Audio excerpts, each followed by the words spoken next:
How was your breakfast? Recording in progress. Well, I hope you had a nice sleep last night and also energizing breakfast this morning. Well, I've got the honor to be the moderator of this plenary session. And ladies and gentlemen, our normal life happened to be untimely interrupted by the COVID-19 pandemic, bringing about consequences in almost every walk of life, including those in the realm of education. And we've also seen some educational implications in the new normal. The question is, how about the educational implications in the next normal? Well, our speaker this morning, Professor Utami Widiati, is going to talk about the answer to this question, specifically that pertinent to ELT and teacher professional development in 50 minutes, and the rest 10 minutes for our Q&A. And ladies and gentlemen, allow me to read the short bio of our speaker of this plenary session. Current president of TEFLIN, Dr. Utami is professor of TEFL of the Faculty of Letters, Universitas Negeri, Malang. She has researched and published extensively in the areas of TEFL, curriculum and material development, SLA, teacher professional development. She is a pre-service and in-service teacher trainer and has written secondary school English textbooks prescribed by the Indonesian government. She can be reached at utami.widiati.fs@um.ac.id. So Professor Utami Widiati is the right person to talk about foreseeing English language teaching and teacher professional development in the next normal. Ladies and gentlemen, Professor Utami Widiati.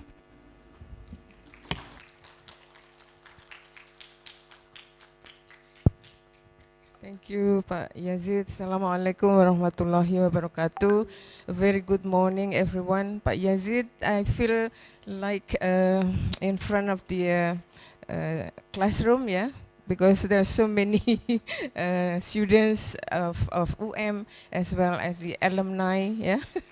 Welcome back to UM. Now we meet again. Is that Pak Iwan? Wow, very long way from Jambi, yeah? Nora as well. Wow.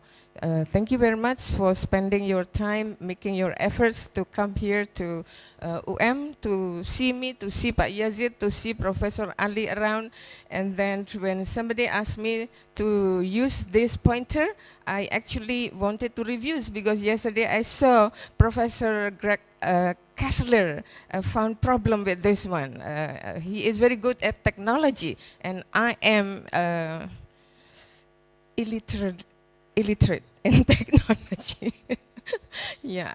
All right. Thank you very much, and I feel very honored to be here with you all to share what I have been synthesizing so far in literature, and I'm trying to relate this to the theme that this conference has set for us.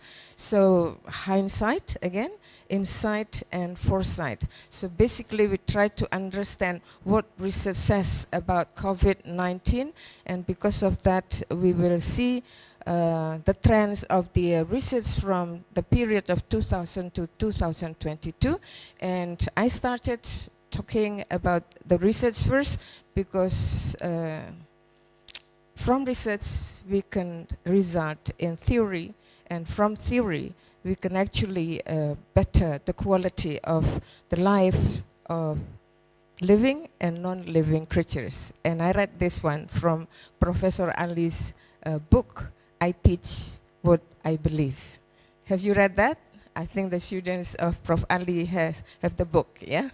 All right, and then the insight, we'll see what research has taught us concerning the experience that we have been through with the crisis of the COVID-19 pandemic, and then after that we'll see how we can imagine the future of ELT, or teacher professional development in this case.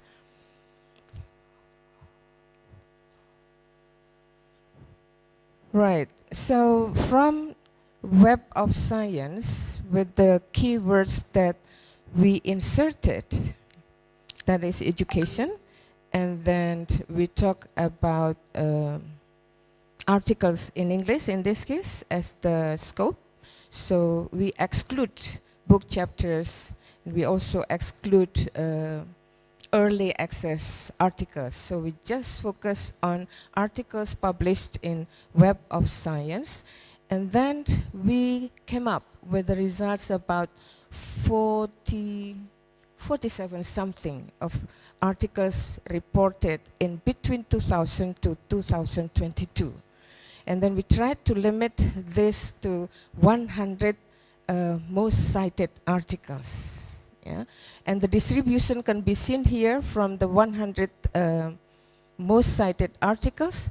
Mostly were published in 2020. So it's quite understandable that people were so anxious, so excited, so I don't know, we cannot describe the situation at that time. So everyone just, to me, seems to be want to share the ideas about experiencing the new situation under the crisis of the COVID-19 pandemic.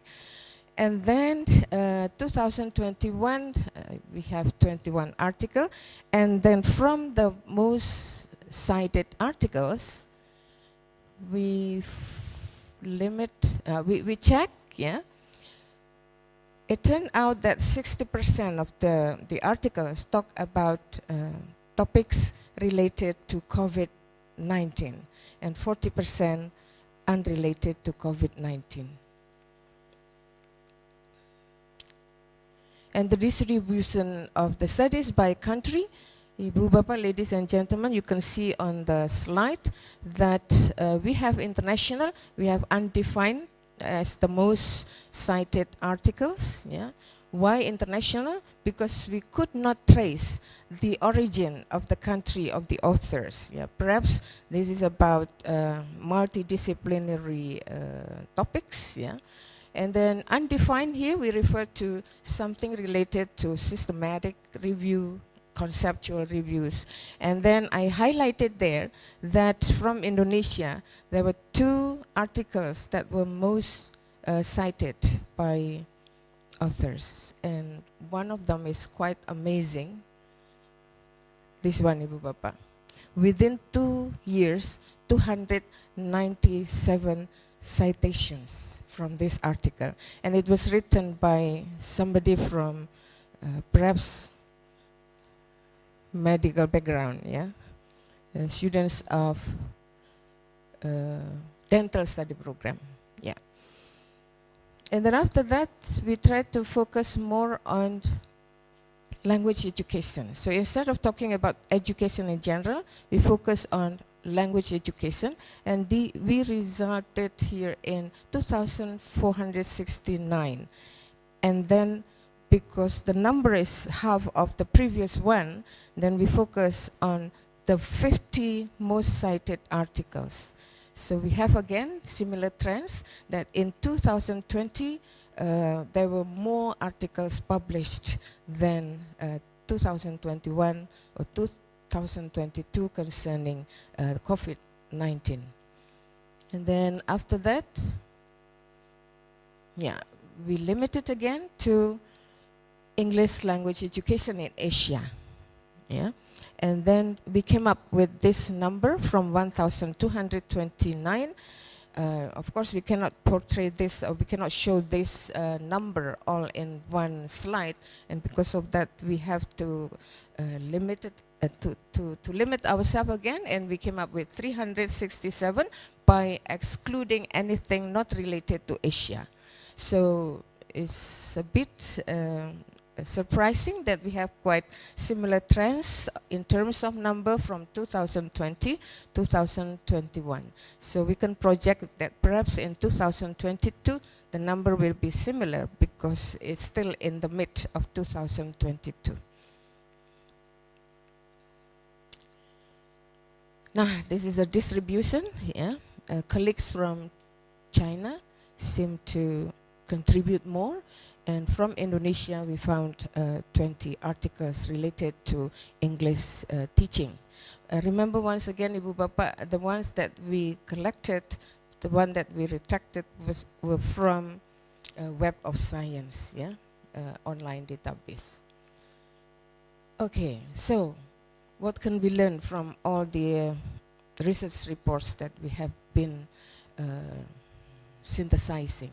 So basically, in terms of teaching and learning, we see that we're forced to move from the face-to-face to online platforms without planning, without preparation, or perhaps, yeah, for the worst, without research, because we are put in a very emergency situation at that time. So everybody seems to be having the feeling that we have to do something about this. Yeah.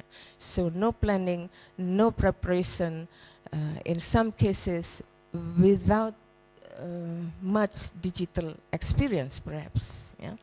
And then for education management, what has been learned here is that they're forced to consider the long-term strategy for survival, how to manage the education. So in this case, they might have to think about whether they have to carry out the teaching and learning process, or they have to make the decision of having full shutdown. So that depends on of how ready, how prepared they were at that time. And then for parents and families, they're forced to have competencies and skills facilitating their children to have home learning. Ibu Bapak, ladies and gentlemen, the insight that we can get from this all is that first of all, we need to learn something about uncertainty. So basically, the COVID-19 pandemic here has taught us that many things in the world can be uncertain. And because of that, we might need to redefine what learning is. We might need to think about how to select content, how to observe outcomes, how to do assessment, and so on. And then the next thing that we also learn is about flexibility. So previously, under the Sustainable Development Goals, basically with education for sustainable development, we're expected to be more flexible actually.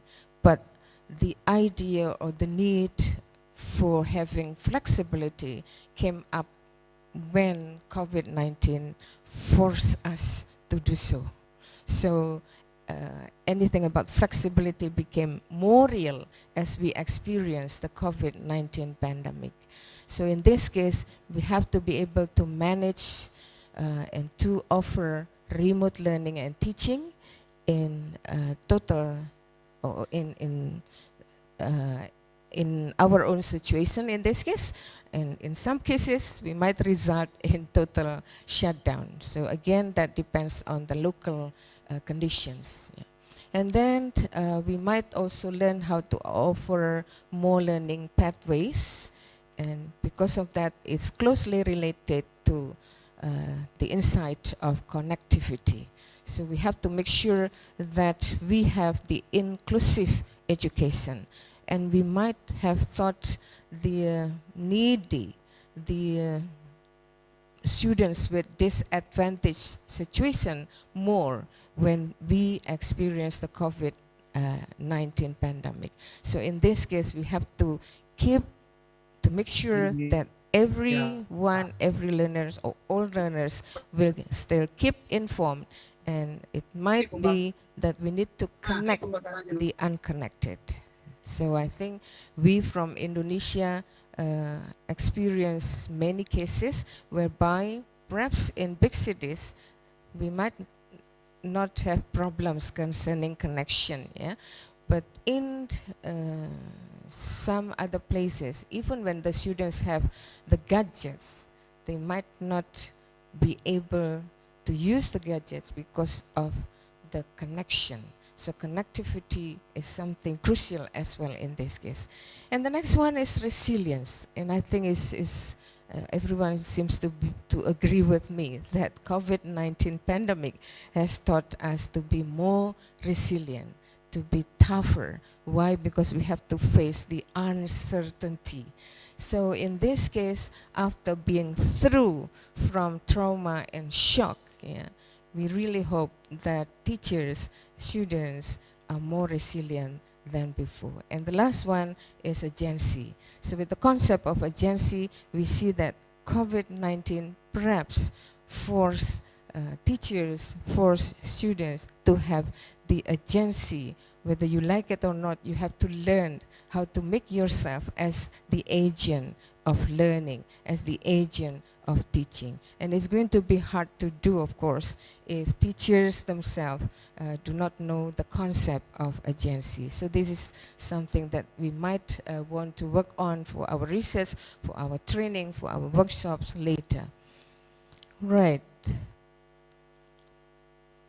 Now, Ibu Bapak, let us imagine what or how English language teaching will look like in the future. Well, perhaps hybrid is the new normal, something that we will be willing to do, yeah, after this experience. So previously, we might have felt that we are forced to do it. But as time goes by, many more teachers are more skilled and many more students are more comfortable with this one, and hybrid blended learning might become something normal. Okay, and we realize that online learning affords both teachers and students flexibility and personalized teaching.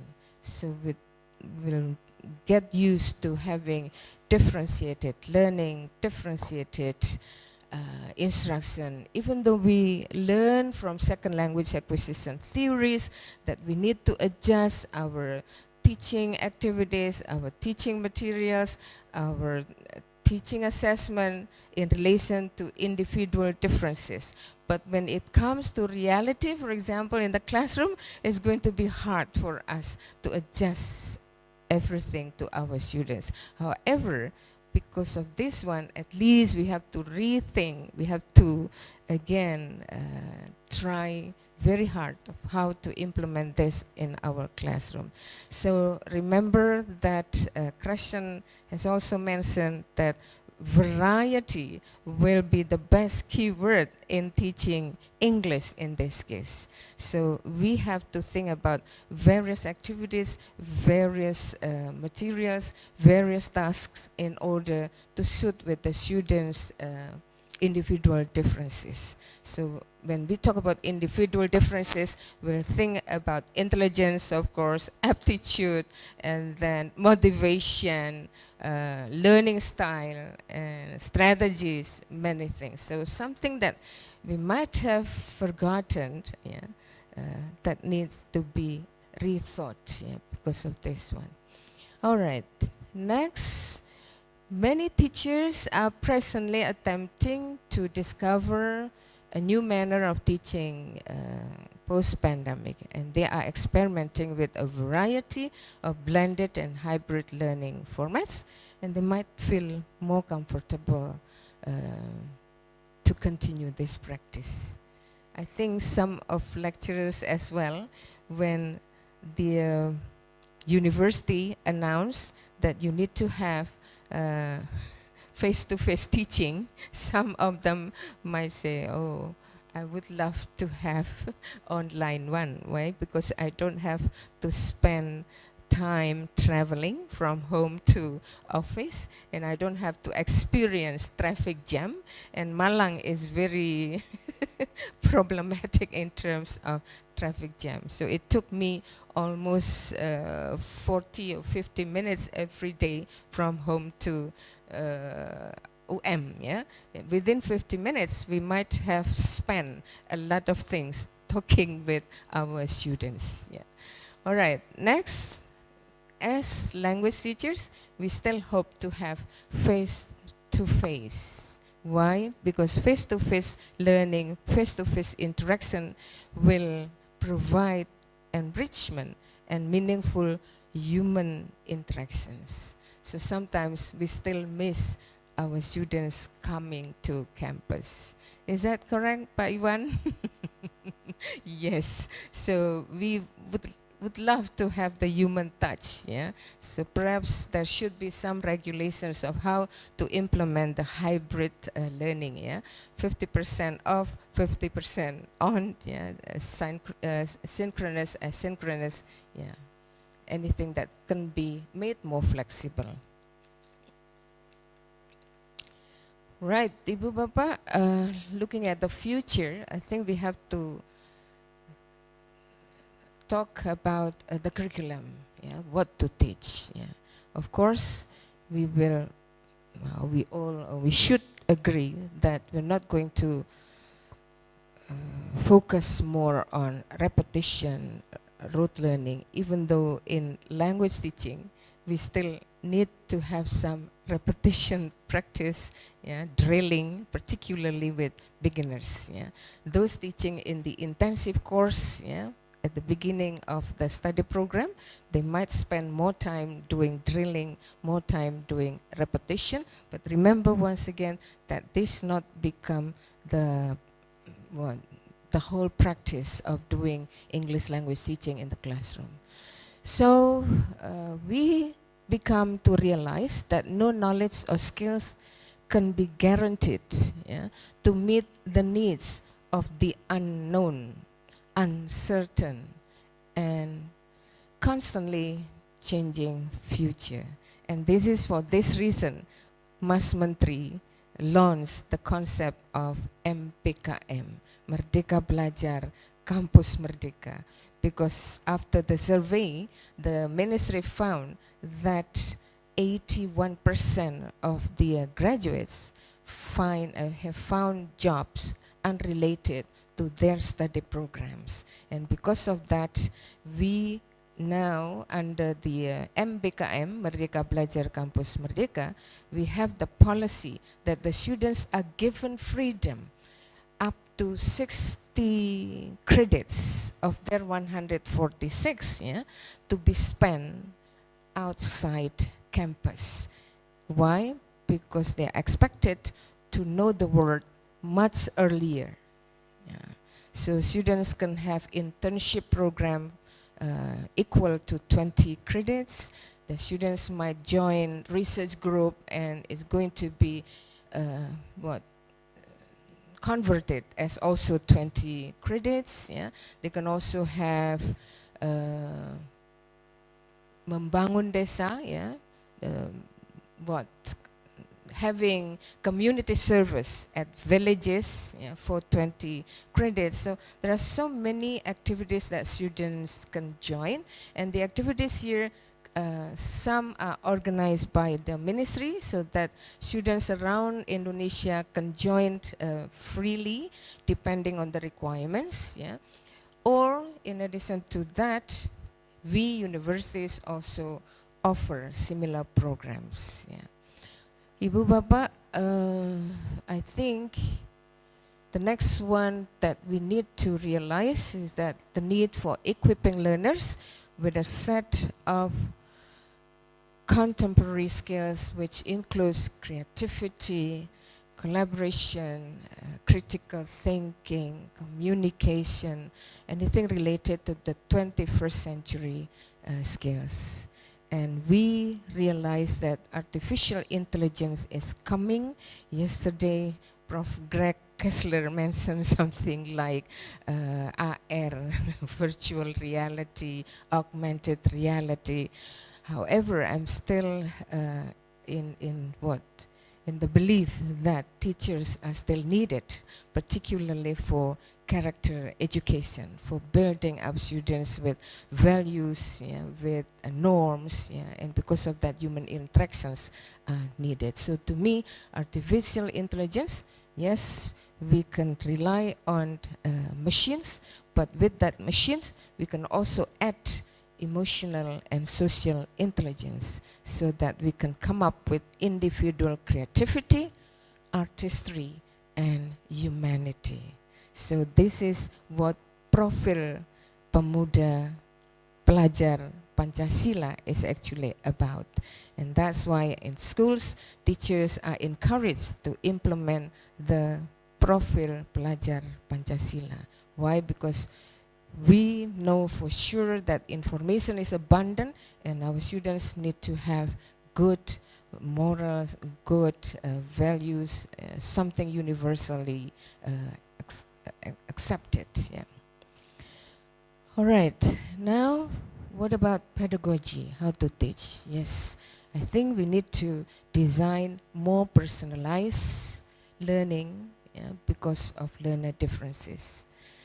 Differences that instruction, and it's more like going towards student-centered, inquiry-based, and authentic and purposeful. Ibu Bapak, I think some of us working at the university level, we are also controlled by ministry about the implementation of case method, the implementation of project-based learning, yeah, under the performance of indicators. So the ministry has evaluated how a university has been performing in terms of preparing their students for project-based learning, for case method, and then we are competing like we are in Liga, yeah? Liga PTNBH, Liga PTNBLU, and then last time Ibu Lokita, yeah, became the juara, yeah, the champion last year, but not this year. Give our big applause to her institution. And this year, Ibu Prof. Suarez perhaps, yeah, this year. So UM is always the fourth, the fifth, yeah. There are things that we have to do, Pak Yazid here. Okay, I cannot read this one. Zoom, zoom, zoom. Let me read from here.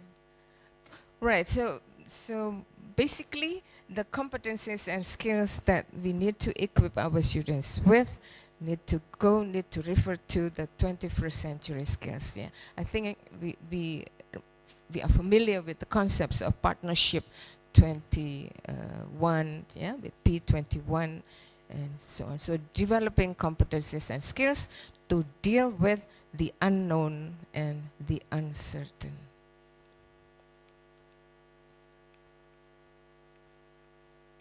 See?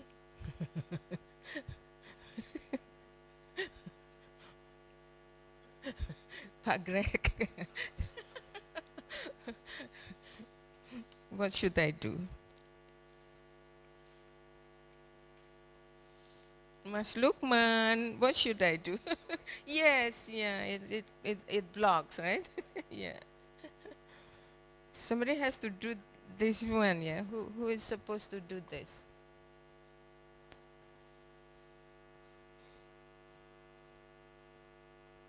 From my from my own laptop. Not from them. I thought from them. All right, Ibu Bapak, now what about the organization? When we talk about organization, we're concerned where and when to teach. So now I think it's quite common, yeah, that we have moved away from classroom to the work, yeah. We try to relate, yeah, make connection between classrooms and real world. And this is related to the concepts of contextual teaching and learning, which is still relevant up to now under the paradigm of communicative language teaching. And then we should have the expanded learning time, extended learning platforms. So more and more workshops, more and more activities are going to be designed perhaps by us institutions concerned with teacher professional development or English language teaching in general. Okay, now what about teacher professional development? How are we going to see the future of TPD in this case? Well, I think when we talk about teacher professional development, it's better for us to have a look at teacher education. So to me, what is more important first is that we need to have a look at our curriculum in teacher education institutions, because we are responsible for producing teachers. So now we might have begun to realize that the way of providing courses should be adjusted to this uncertainty, this unknown, and so on. So previously, when we taught classroom management course, we might have had focus on how to manage students' behaviors, not related to online teaching, but now perhaps elements of online teaching should be included, integrated in all the courses that we have in our teacher education institution. So we have to make sure that we will add elements of how to cope with concerns about student behaviors, talking about motivating students, creating effective collaborations, and so on. And then how to create supportive learning environment when teachers cannot even see the students. So with the Zoom, for example, sometimes we feel hopeless and helpless when we call one of our students and no response. I think most of us experience this, particularly when the camera is off. Okay. Okay, and the next one, yes, encouraging agency. So we should provide, equip our students, teachers to be with activities of how to develop agency or learning autonomy. Facing students having access to endless sources of information is not something easy. But again, Ibu Bapak, this is something that we have to think about in the curriculum of our teacher education. So, teacher professional development, I think, should include some facts about today's learners. I got from much literature that those are the facts about our learners now. They are native speakers of the digital language and computers, so they might be much better than their teachers, their current teachers. So this is one of the challenges. The next one, they have easy, portable access to the music, to art, and entertainment. So we are competing, actually. And then the next one, they can use their imagination and creativity freely and openly. And that's why we have concepts like intercultural communication competence to be included as well, the ICC, and so on. They can work, they can play, and they can compete with people around the globe, unlimited. Okay? And the last one, they are used to certain levels of engagement, collaboration, interactivity, access, and instant feedback. And I think I want to end this, no, not yet, go back. I want to end this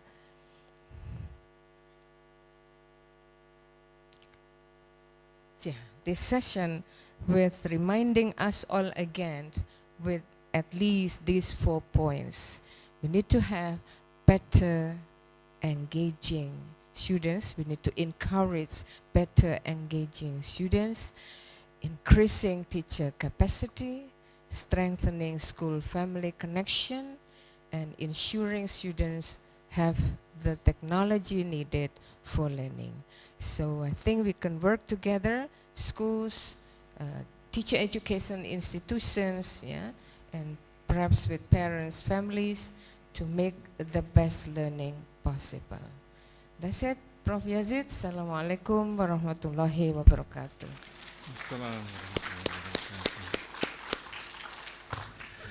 Well, ladies and gentlemen, actually I was about to remind Professor Utami that she still has 5 more minutes a presentation.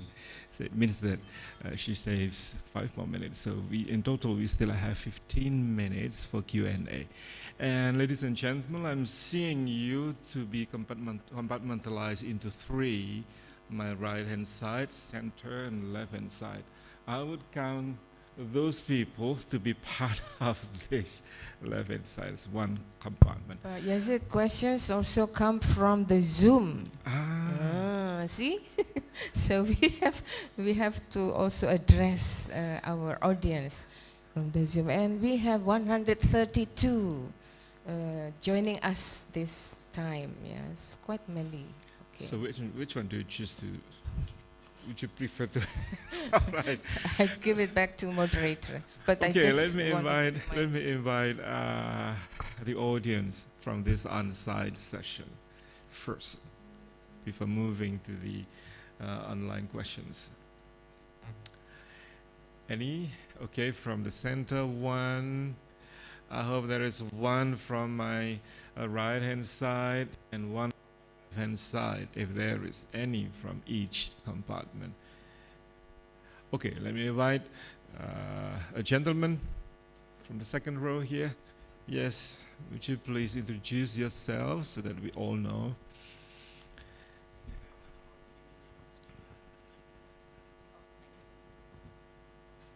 Thank you, Bu Tami. For me, your presentation is mind-blowing for me. Yeah, you basically explore much research from Web of Science, and it was amazing. And then I was questioning when you presented the life of today's generation, that they are native users of technology, and there are so many disruptions everywhere. They can access to many different materials and information through the Internet of Things, right?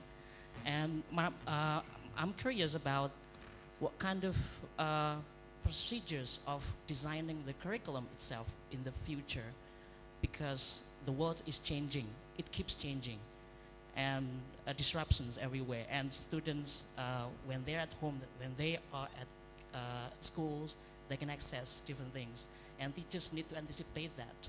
Of course, there should be guidance. The curriculum itself should be the guidance for them, but it should be flexible as well, because as you can see, the world's changing a lot.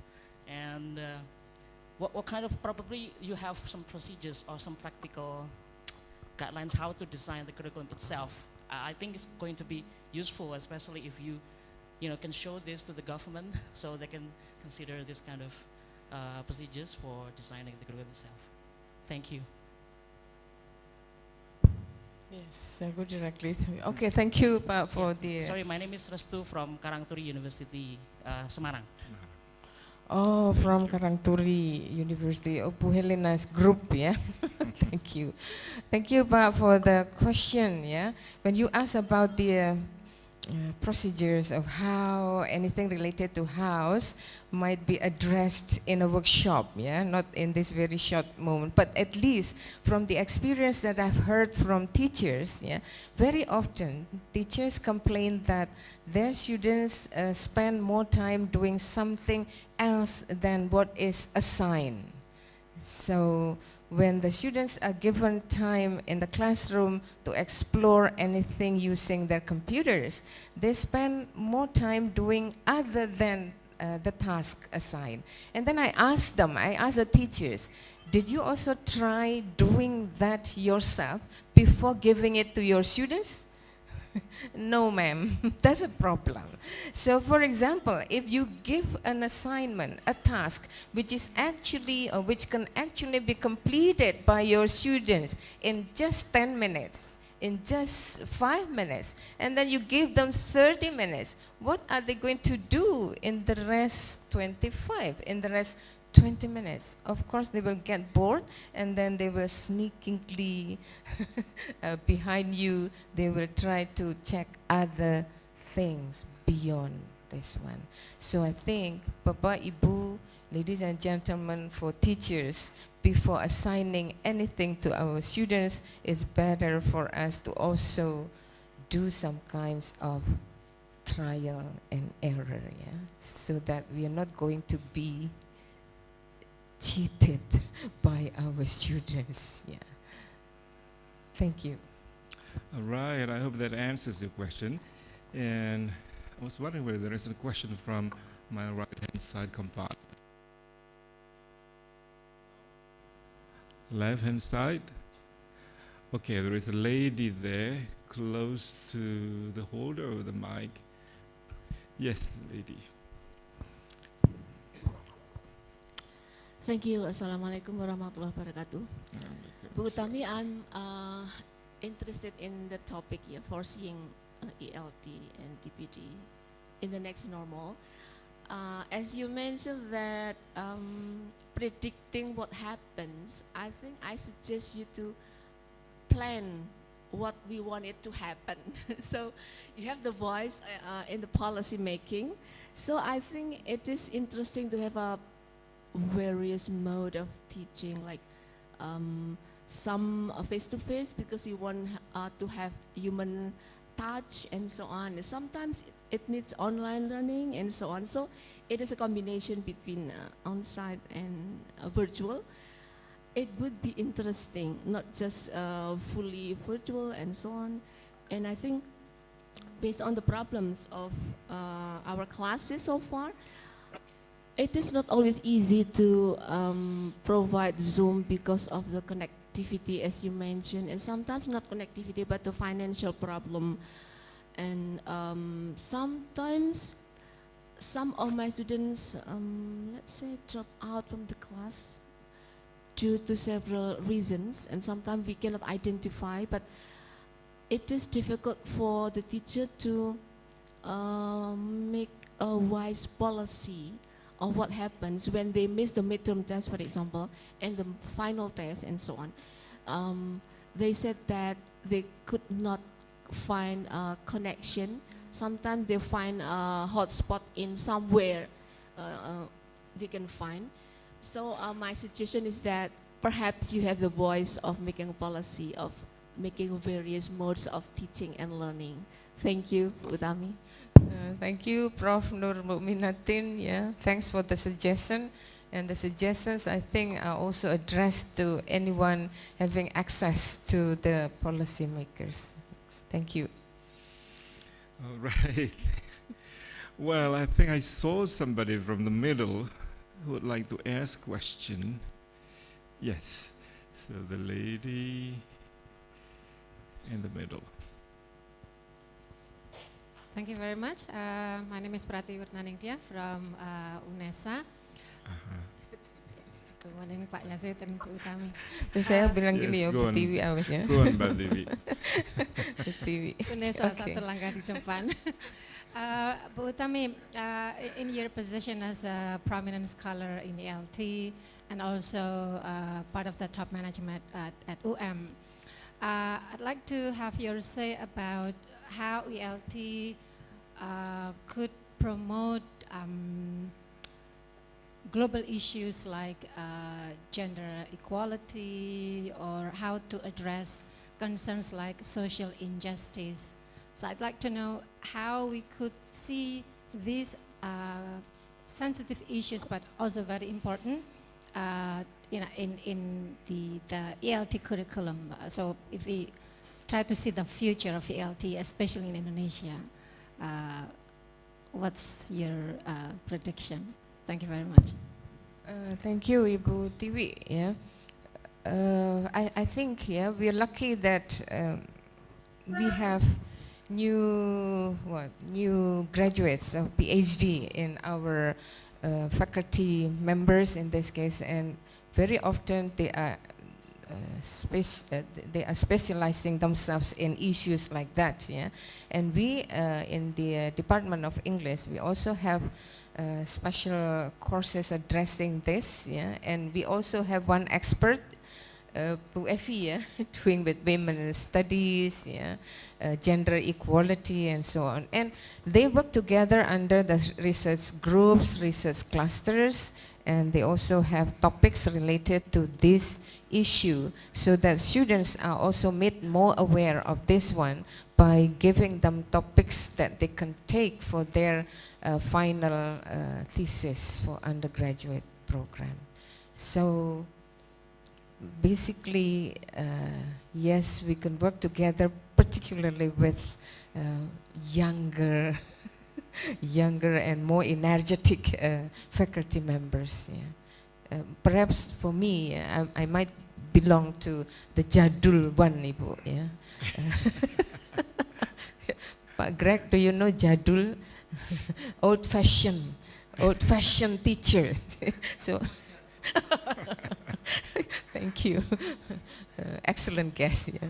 So I might belong to the old-fashioned teacher, but we're lucky that we have young staff graduating from overseas, from around the world, from many institutions, yeah, having diversity of ideas and concepts, and they have different schools of thoughts to be shared in the department. Yes, thank you, Ibu Tivi. Welcome. I did not see you yesterday. Yeah. All right. Well, we still have about 5 minutes, and let me just pick this up one from the Zoom. Yes, from the Zoom. From the Zoom, I think. Okay, now it's more like asking whether teachers are still needed or not in this era. Mm-hmm. Would you address that? No, no? I've talked about that. Okay. Let me pick up but one Greg, question. did you raise? Okay, yes. Okay. Good. So last year, I think we can do it, right? Last year there was a special issue of Calico Journal, which you should be able to get access to. You can't do it. But it was all about social justice in language education. So I think that would be really helpful. And I think teachers will always be necessary, just like Yes. No matter what the salary is, yeah. Yes. Okay. All right, in the remaining time, let me pick up one question from the chat box here. Let me read. I'm not fair, probably, because I just happened to pick up one. Well, forgive me for that. Let me just read this. Ibu Utami, do you think we need more collaboration among higher education agencies or institutions and school agencies on growing technology adjustment, digital literacy, since the reality we still have, we still have high issues, particularly in our country on this matter? Let me just continue reading a little bit more. It might be no big deal for the teachers and students in big cities, but it will be daunting for the rural and remote area students to adjust on promoting digital literacy improvement. Wow, what do you think about that? Well, I think yes. When we talk, when the question was about whether we need collaboration or not, yes, of course we need. Yeah, Ibu Bapak, everyone. Yeah, I think the government also has facilitated us. Yeah, this year, colleagues from Universitas Perjuangan. Yeah, they invited me to become their partner in doing research, and then the proposal was granted and given a fund by the government. So this year we are doing some collaboration between me as considered as the mentor, yeah, to work together with young lecturers from university, Universitas Perjuangan in Tasikmalaya, in the western part of Java. So this is one way, one of the many ways that the government has been doing in encouraging collaboration among higher institutions in the country. Yes. Okay, one more point here from the chat box. What do you think about virtual ethnography research?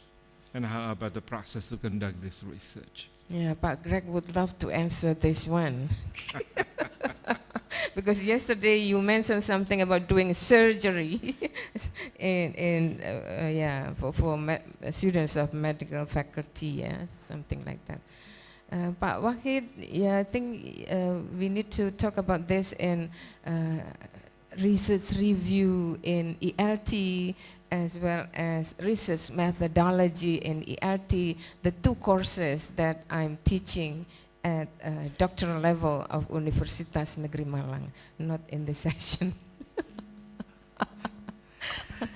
Okay, I think All I'm right, done by so time. you've Okay. nailed it, and now Yeah. Thank you Okay, very much, here's the Ibu timer. Bapak, for being here. Assalamualaikum warahmatullahi wabarakatuh. Assalamu warahmatullahi wabarakatuh. Thank you very much, Professor Widiati, for this plenary session, giving us some kind of enlightenments. Thank you very much, everybody, for coming here, and that's it from me. Thank you very much. Assalamualaikum warahmatullahi wabarakatuh.